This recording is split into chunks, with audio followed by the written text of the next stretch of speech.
வந்து ரொம்ப சந்தோஷமாக வந்து வெளியே வந்து பார்த்துட்ருக்காங்க எல்லாத்தையுமே. எல்லாரோட மக்களும் இங்கே இருக்கவங்க எல்லாருமே வந்து சந்தோஷமாக எல்லா விஷயத்தையும் வந்து சொல்லிகிட்ருக்காங்க.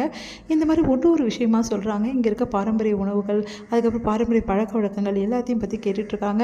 அடுத்து வந்து இங்கே வந்து திருவிழா நடக்க போகுது.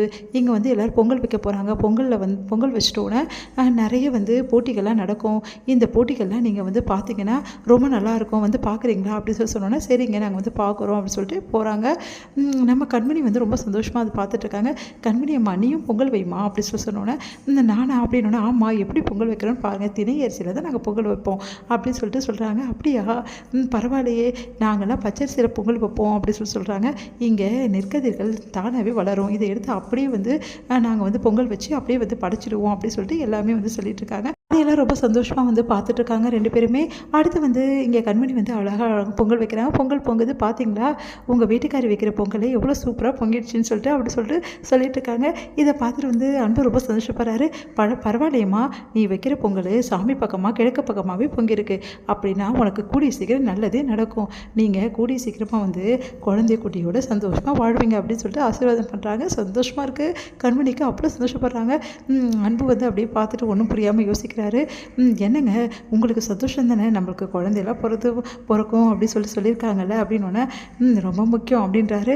என்னங்க அப்படின்னோடனே, ஒன்றும் இல்லை அப்படின்னு, நம்ம என்ன வேலைக்கு வந்தோமோ அதை பாரு கண்மணி, சரி அவங்கக்கிட்ட எல்லாத்தையும் கேட்டுட்டு எல்லாம் நோட் பண்ணிட்டா, எல்லாம் நோட் பண்ணிட்டாங்க, இந்த பொங்கல் கூட அவ்வளோ சூப்பராக இருந்தது, திணை பொங்கலா, இதையும் நோட் பண்ணிக்கோ, சரியா அப்படின்னோடனே, எங்க இது ஆல்ரெடி எனக்கு தெரியுங்க, தெரிஞ்சாலும் இவங்க பாரம்பரிய முறை எப்படி செய்கிறாங்களே இதையும் நோட் பண்ணிக்கோ, சரிங்க நான் நோட் பண்ணிக்கிறேன் அப்படின்றாங்க.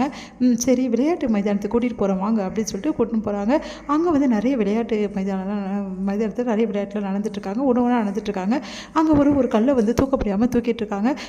என்னங்க இது அப்படின்னா, இதுதான் தெரியாதா, இளவட்ட கல்லுங்க, இந்த கல்லை தூக்குனவங்க பயங்கரமான வந்து வீரனாக தான் இருக்க முடியும், இதை தூக்குனா தான் இந்த ஊரில் கல்யாணமே நடக்கும், நேற்று கல்யாணம் நடக்கிறதுக்கு இந்த கல்லை தூக்கணுமா, என்னங்க அநியாயமாக இருக்குது, இதுதாங்க இந்த ஊரோட பாரம்பரியம், கல்லை தூக்கி அவன் வீரன் நிரூபித்தாதான் அவனுக்கு பொண்ணே கொடுப்போம் அப்படின்னோடனே, ஓ அப்படியா, எல்லாருமே இதெல்லாம் சாதாரண விஷயம், ஒரு கல்லை தூக்குனா வந்து பொண்ணு கொடுப்பீங்கன்னா இதெல்லாம் என்னங்க அப்படி சொல்லிட்டீங்க, எங்கள் ஊர்லலாம் இதை தூக்கவே முடியாது, அங்கே போய் பாருங்கள் எவ்வளோ பேர் நிற்கிறாங்கன்னு சொல்லிட்டு தூக்க முடியல பார்த்தீங்கல்ல அப்படின்னோடனே, நான்லாம் அசால்ட்டாக தூக்குவேன், என்னது தூக்குவீங்களா, பட்டணத்து பிள்ளை தெரியாமல் விளையாடுது அப்படின்ற மாதிரி எல்லாரும் சொல்கிறாங்க. அதை கேட்டுட்டு வந்து கண்மணி வந்து, ஏங்க இது ரொம்ப பாரமாக இருக்கும் போல் இருக்கு, வேணாம் விட்டுருங்க அப்படின்னா, இப்போ பாரு நான் எப்படி தூக்குறேன்னு சொல்லிட்டு அன்பு வந்து தூக்குறாரு. ட்ரை பண்ணி தூக்கிடுறாரு. அதை பார்த்துட்டு எல்லாம் அதிர்ச்சி அடைகிறாங்க. எப்படிப்பா இப்போ தூக்குனேன், இவ்வளோ வந்து யாராலையுமே அந்தளவுக்கு தூக்க முடியாதுப்பா, இது அவ்வளோ வெயிட்டுப்பா அப்படின்னா, அன்பு வந்து ரொம்ப கஷ்டப்பட்டு தூக்குறாரு. அப்படியே தூக்கி வந்து அந்த சைடாக வந்து பேக் சைடில் போடுறாரு. அதை பார்த்தா கண்மணிக்கு சந்தோஷம் தாங்கவும் இல்லை. அப்படி எங்கே சூப்பருங்க அப்படின்றாங்க. அன்பு வந்து அப்படியே வந்து கட்டிக்கிறாரு. கண்மணி எப்படி, எனக்கே சந்தோஷமாக இருக்குது, இந்த மாதிரி போட்டிகள்லாம் ஜெயிக்கும் போது எப்படி சந்தோஷம் வருது இல்லை அப்படி சொல்லிட்டு அப்படியே ஹக் பண்ணிக்கிறாரு. அவர் பண்ணுற ஹக் பண்ணுறதுல அப்படியே கண்மணி தண்ணியும் மறக்கிறாங்க. அன்பு வந்து அப்படியே கட்டி பிடிச்சதில் அதுக்கப்புறம் சாரி அப்படின்னு சொல்லிட்டு அப்படியே விலகிறாரு. உடனே சிரிக்கிறாங்க கண்மணி.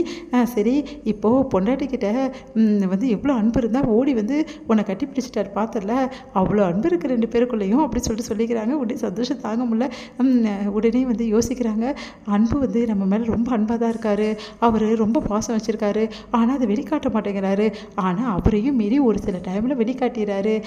காதல்னா சும்மாவா, என்னை எவ்வளோ தூரம் அவர் நேசிச்சிருப்பார், அது எல்லாம் மறக்குமா, ஏதோ எங்கள் அம்மா தப்பு பண்ணதால் இந்த மாதிரி பண்ணிகிட்ருக்காரு, ஆனால் கூடிய சீக்கிரம் எனக்கு நம்பிக்கை வந்துருச்சு, அன்பு நானும் சேர்ந்து சந்தோஷமாக வாழ்வோம், இங்கே இருக்கிறவங்க பெரியவங்க சொன்ன மாதிரி குழந்தை குட்டிகளோட வாழ்வோம் அப்படின்னு சொல்லிட்டு கண்மணி ரொம்ப சந்தோஷப்பட்டுட்டு இருக்காங்க. அன்பு பார்த்து வெக்கப்படுறாங்க.